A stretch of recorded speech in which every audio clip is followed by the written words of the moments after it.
Salam sejahtera dalam kasih Kristus. Jumpa lagi dengan saya, Pendeta Don Walandungo. Saudara sekalian, dendam itu sebenarnya sesuatu yang alami.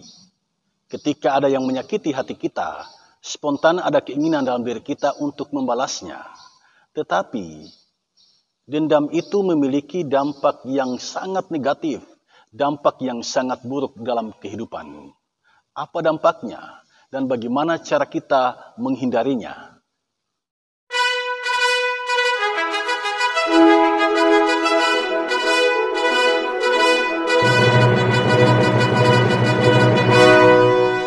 Saudara yang dikasihi Tuhan, ini adalah video saya yang kedua.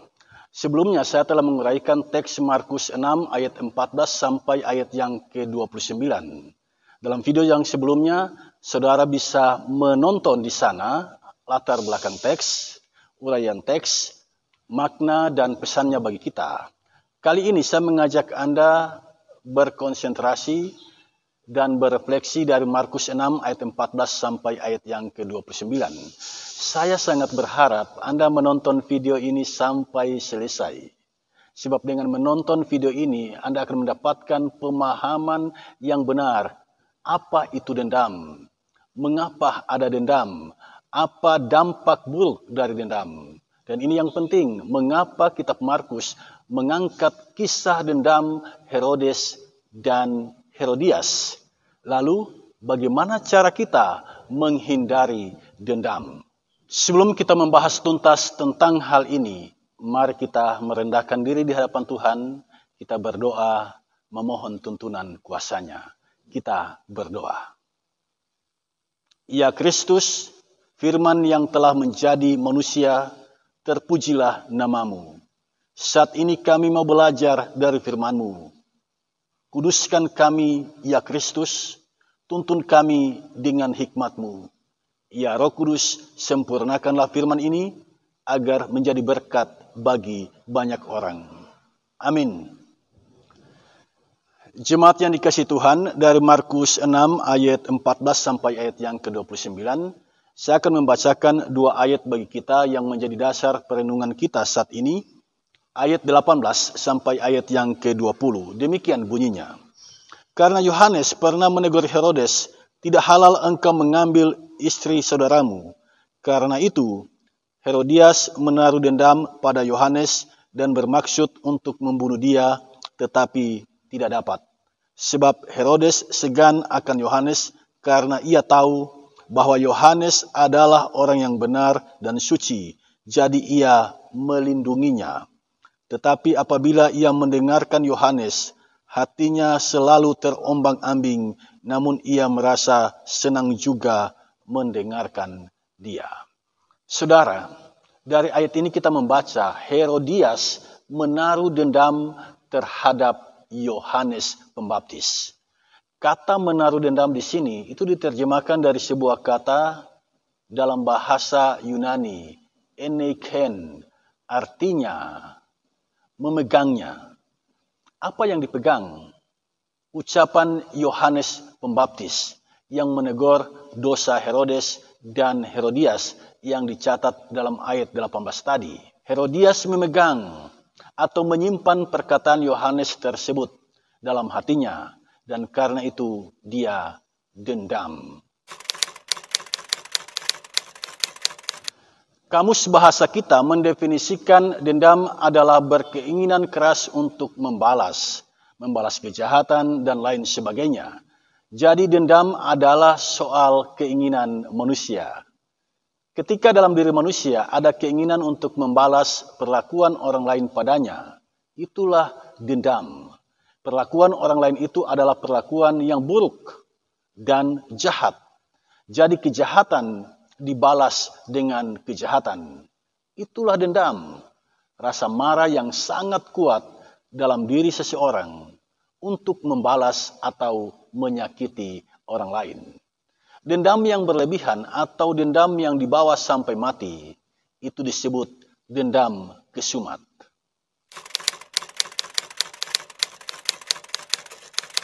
Dendam kesumat itu kita temukan dalam bacaan kita saat ini dalam Markus 6 ayat 14 sampai ayat yang ke-29. berawal dari teguran Yohanes Pembaptis kepada Raja Herodes yang mengambil paksa istri saudaranya yang bernama Filipus.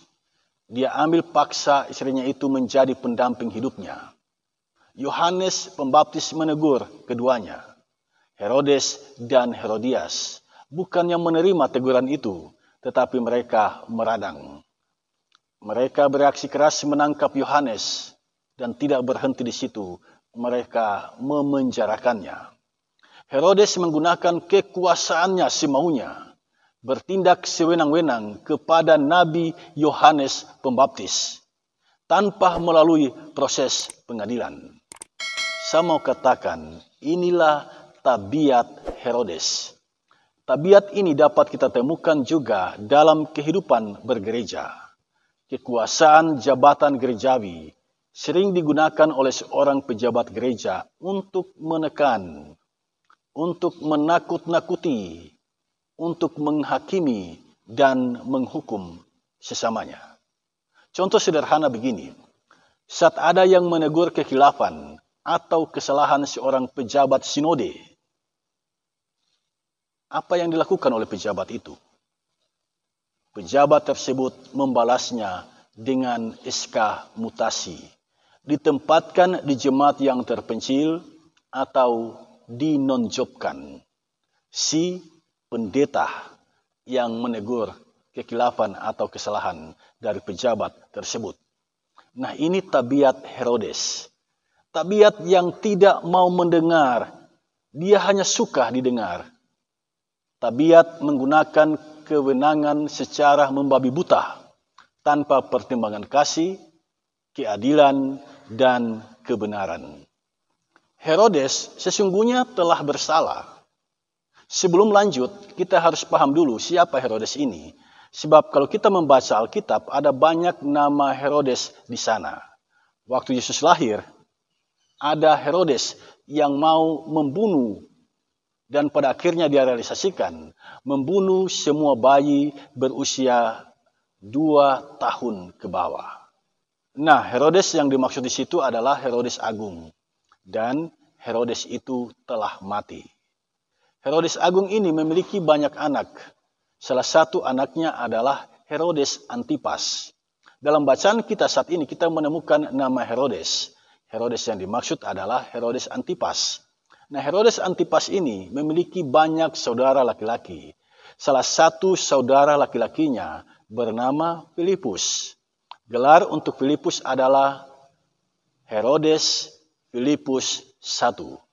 Herodes Filipus I ini memiliki seorang pendamping hidup yang sangat cantik, namanya Herodias. Hasil pernikahan mereka menghasilkan seorang anak, dan anak itu diberi nama Salome. Nah, kecantikan Herodias ini sangat menggoda hati Raja Herodes.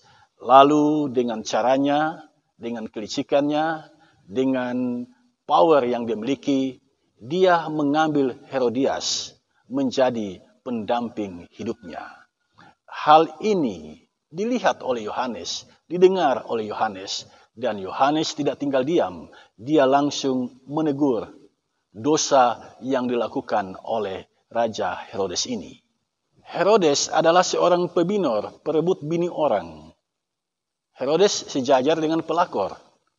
Dosa Herodes ini ditegur oleh Yohanes Pembaptis. Apakah Herodes berkenan menerima dengan ikhlas teguran Yohanes Pembaptis ini? Tidak, saudara sekalian. Herodes sangat tersinggung. Dia menangkap Yohanes Pembaptis dan memenjarakannya. Kitab Markus adalah sebuah kitab yang ditulis oleh Yohanes Markus kepada jemaat yang berada di kota Roma pada tahun 50 sampai tahun 60 Masehi. Dalam kitab Injil Markus ini, kita menemukan penyebab terjadinya dendam kesumat dalam diri Raja Herodes. Penyebabnya adalah teguran Yohanes Pembaptis. Teguran itu dicatat dalam ayat yang ke-18. Saya akan bacakan bagi kita semua. Tidak halal engkau mengambil istri saudaramu. Saudara sekalian, Saya mengajak kita berimajinasi. Andai kata Yohanes Pembaptis diam saja. Andai kata Yohanes Pembaptis tidak menegur, Herodes tidak mungkin dendam. Herodes tidak mungkin tersinggung. Herodes tidak mungkin sakit hati. Disinilah kita melihat beratnya tanggung jawab seorang pelayan Tuhan. Pada satu sisi, dia harus menegakkan kebenaran. Dia harus menegakkan keadilan. Tapi pada sisi yang lain, dia harus menanggung resiko, menegur kesalahan orang yang dia gembalakan. Sebab tidak semua domba itu penurut. Ada domba binal, ada domba nakal, ada domba yang tidak mau mendengar ketika dia ditegur. Nah, karakter domba yang seperti ini, itu yang nampak dalam bacaan kita saat ini, ada di dalam diri Herodes. Herodes tidak mau ditegur. Karena itu dia gampang marah, dia tersinggung, dia gampang emosi ketika ditegur.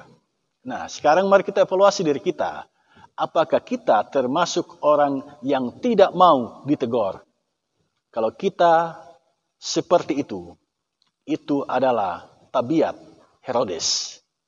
Tabiat seperti yang dimiliki oleh Raja Herodes. Nah, di dalam nama Tuhan Yesus, saya meminta dengan sangat, bertobatlah. Bertobatlah dari tabiat itu. Sebab tabiat itu akan membuatmu menjadi pribadi yang pendendam. Apakah Anda adalah seorang pelayan Tuhan? Mari kita evaluasi diri kita. Apakah selama ini kita telah tampil berani seperti Yohanes Pembaptis? Berani menegur kesalahan seseorang. Ada banyak orang lemah di titik ini. Lemah di titik ini.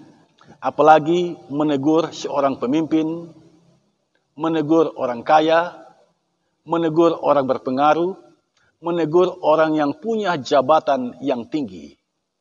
Kebanyakan pelayan Tuhan bungkam di sini. Tidak ada nyali, tidak ada keberanian untuk menegur ketika mereka melihat orang-orang tersebut melakukan kesalahan, melakukan dosa. Saudara sekalian, kita harus jujur mengakui, tidak semua pelayan Tuhan berani memasuki zona tidak nyaman. Ada banyak pelayan Tuhan memilih berada di zona nyaman. Tidak berani mengambil resiko. Tidak berani menegur orang-orang yang punya jabatan. Orang-orang yang punya kedudukan tinggi dalam kehidupan bermasyarakat. Nah, bagaimana dengan kita? Apakah kita selama ini seperti Yohanes Pembaptis memiliki karakter yang kuat, berdiri di atas kebenaran dan berani menegur orang-orang yang jelas-jelas telah berbuat kesalahan dan dosa. Pada titik ini kita sadar ternyata Yohanes Pembaptis adalah seorang pelayan Tuhan yang hebat. Tidaklah berlebihan jika Yesus dalam kitab Injil Matius pasal 11 ayat 11. Yesus menyebut, tidak pernah ada seorang yang dilahirkan oleh perempuan lebih besar dari Yohanes Pembaptis. Yohanes satu-satunya manusia yang dipuji oleh Yesus. Mungkin kita bertanya, mengapa Yesus memuji Yohanes Pembaptis? Jika kita melihat kehidupan Yohanes Pembaptis, ternyata Yohanes Pembaptis adalah orang yang teguh pada komitmennya, melangkah di jalan kebenaran, dan menegur orang-orang yang tidak hidup sesuai dengan kebenaran. Di padang pasir suaranya melengking, bertobatlah, karena kerajaan sorga sudah dekat. Dan demi kebenaran, Yohanes tidak takut mengambil risiko. Raja Herodes ketika dia berbuat salah ditegur oleh Yohanes Pembaptis. Dan karena tegurannya itu, dia ditangkap dan dimasukkan ke dalam penjara. Itulah seorang pelayan Tuhan yang sejati. Pelayan Tuhan yang tidak takut mengambil resiko. Saudara sekalian, kita harus selalu mawas diri, sebab ada banyak hal yang bisa menggoda kita untuk menjadi pribadi yang pendendam.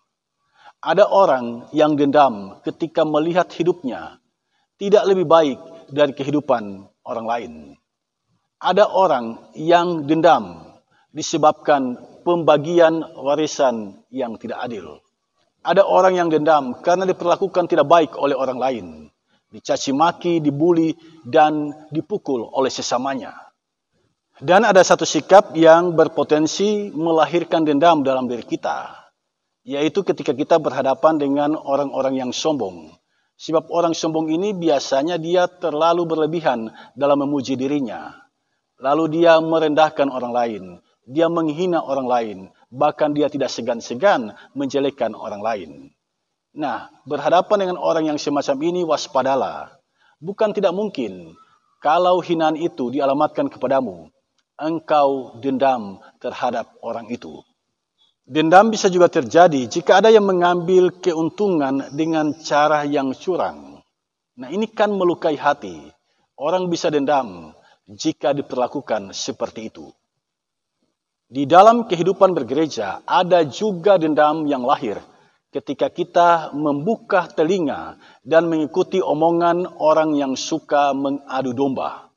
Berhati-hatilah, manis jangan segera ditelan, pahit jangan segera dimuntahkan. Di forum resmi gereja, dendam juga bisa hadir ketika terjadi perdebatan yang saling menjatuhkan. Orang yang kalah debat bukan tidak mungkin akan menyembunyikan dendam di dalam hatinya, yang kemudian akan nampak dalam perilakunya yang melukai, menyakiti orang yang telah mengalahkannya dalam debat itu. Karena itu kita harus selalu waspada.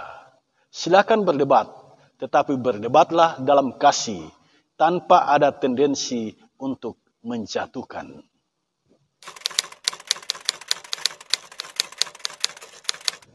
Kitab Markus telah menunjukkan kepada kita dampak buruk dari dendam.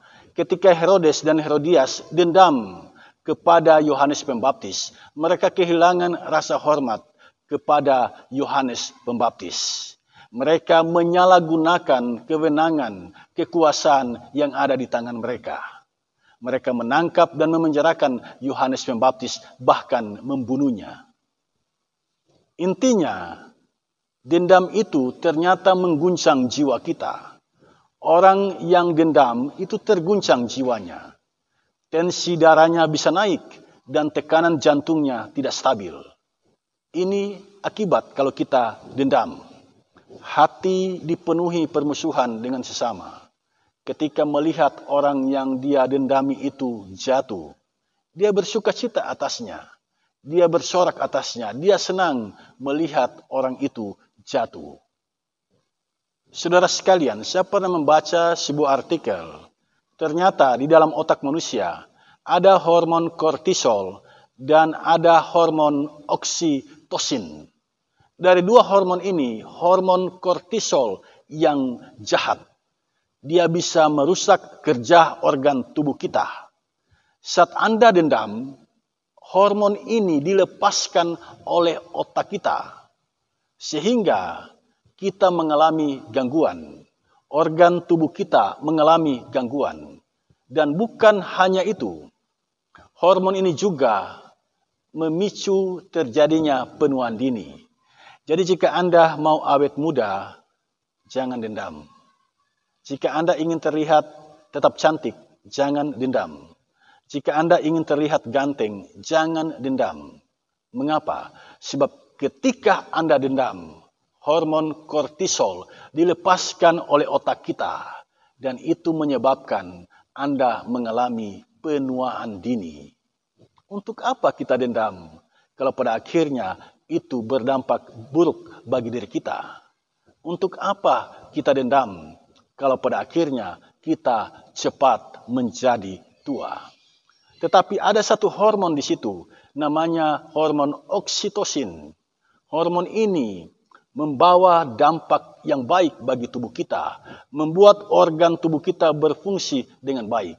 Dan hormon ini dilepaskan oleh otak kita ketika kita ikhlas menerima perlakuan jahat orang kepada kita dan melepaskan pengampunan bagi orang yang datang meminta ampun kepada kita.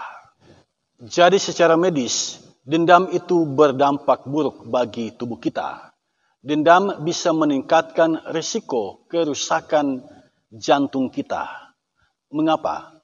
Sebab penumpukan emosi negatif menjadi salah satu penyebab terjadinya tekanan darah tinggi. Asosiasi Jantung Amerika membuktikan menyimpan rasa marah dan dendam ternyata bisa memicu terjadinya penyakit jantung koroner. Nah, saudara sekalian, ini pengetahuan yang baik bagi kita. Kalau kita ingin jantung kita tetap sehat, jangan menyimpan amarah.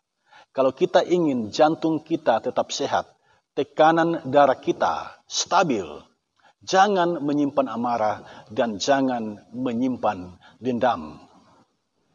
Jadi jelas bagi kita, dendam itu ternyata tidak baik untuk kesehatan tubuh kita. Karena itu, stop.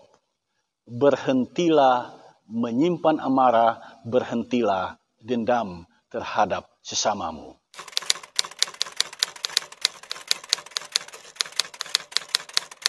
Jemaat yang dikasihi Tuhan, kisah ini diangkat oleh Markus bukan karena Markus sudah tahu dampak negatif dari dendam. Bukan itu tujuan Markus.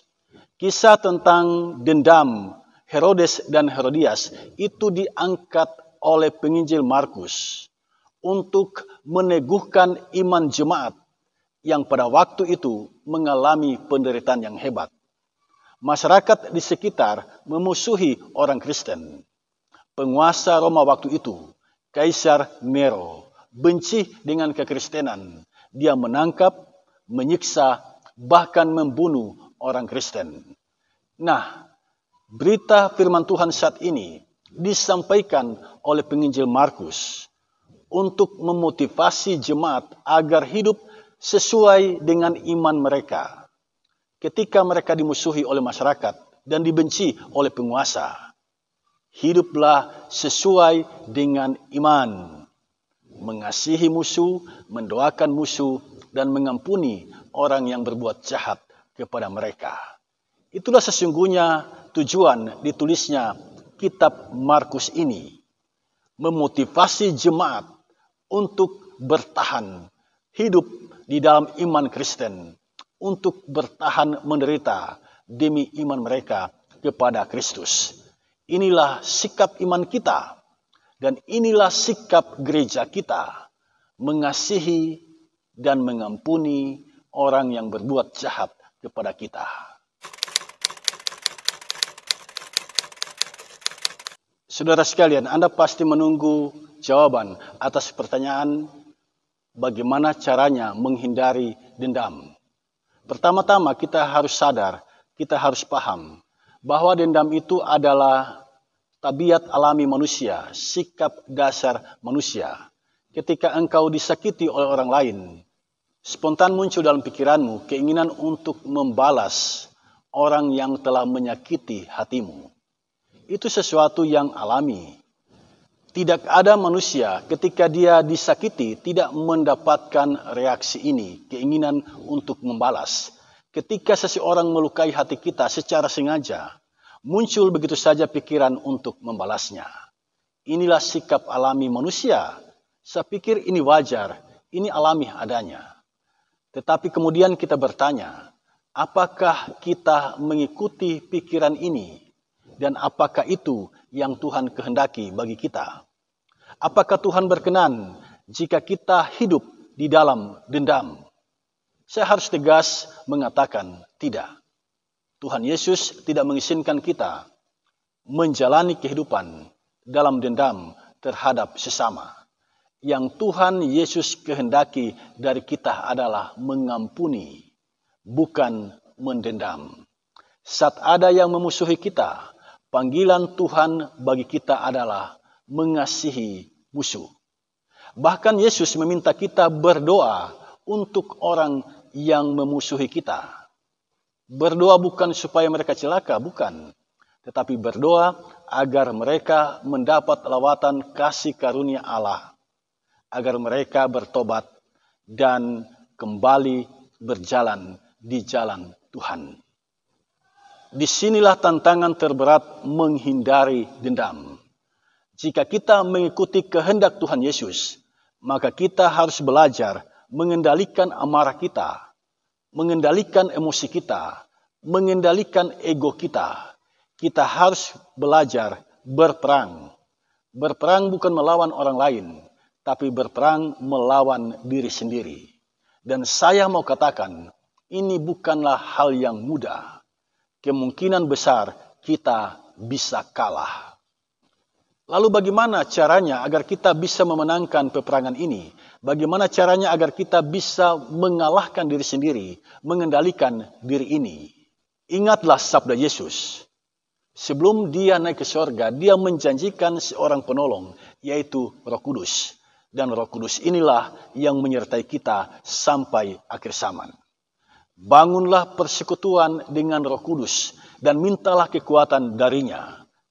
Agar kita dimampukan menjalani kehidupan tanpa dendam terhadap orang yang telah menyakiti hati kita. Saudara sekalian, ada orang yang menulis, memberikan pendapat bagaimana caranya menghindari dendam. Yang pertama-tama yang harus kita lakukan adalah melihat diri sendiri, mengintrospeksi diri. Sebelum kita menyalahkan orang lain, sebelum kita dendam pada orang lain, lihat dulu diri kita sendiri. Jangan-jangan penyebab dendam itu adalah diri kita sendiri. Yang kedua, memaafkan. Ketika ada orang yang berlaku jahat kepada kita, maafkanlah mereka. Lepaskanlah maaf itu bagi mereka. Dan yang ketiga yang harus kita lakukan adalah membangun dan memperkuat persahabatan dengan orang lain. Saya pikir ini nasihat yang baik. Tuhan Yesus pun mengajarkan kita demikian. Setiap orang yang mengambil keputusan menjadi pengikutnya, ia harus menyangkal dirinya. Artinya dia harus belajar menguasai diri, dia harus belajar mengendalikan emosinya. Yesus pun mengajarkan kita mengasihi semua orang dan hidup di dalam spirit pengampunan. Ketika Yesus tersalib, di saat dia menderita, menahan perihnya luka di tangan dan kakinya. Lalu dia melihat ke bawah. Di sana berdiri orang-orang yang mencambuk dia, yang menyakiti dia, yang berlaku jahat kepadanya. Apa yang dilakukan oleh Yesus? Dan ini adalah teladan bagi kita semua. Yang dilakukan oleh Yesus adalah dia berdoa kepada Bapa di surga. Dia mengucapkan doa ini. Ya Bapa, ampunilah mereka, sebab mereka tidak tahu apa yang mereka perbuat. Ini adalah doa Yesus ketika dirinya disakiti. Dan ini adalah teladan Yesus yang dia berikan bagi kita. Saudara yang dikasihi Tuhan, belajarlah untuk menjalani kehidupan tanpa dendam. Jalanilah kehidupan ini saling mengasihi dan saling mengampuni satu sama lain. Berkat Kristus senantiasa dilimpahkan bagimu. Amin.